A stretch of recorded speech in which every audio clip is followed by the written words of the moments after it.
2016 թվականի փաթեթ կլներ 19 թվականից ձեր կողմից վկայակոչված փաթեթ լիներ, ես այդ ամբողջ փաթեթերին տեղյակ եմ, կարգավորման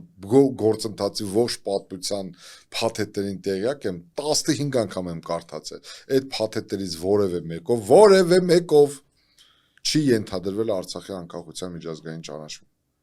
Բացառություն է կարգել, բացառություն է կազմել 2001 թվականի Քուեսյան բանակցությունները, որը ենթադրում էր Հայաստանի ինքնիշխան Մեղրի տարածքի փոխանակումը Արցախի հետ։ Որը չեղավ։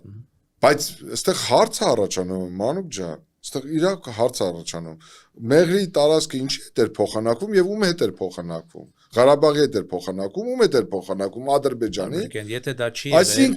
Այսինքն ընդունվում էր, որ Ղարաբաղը Ադրբեջանին էր, որ Ադրբեջանի հետ փոխանակվում էր։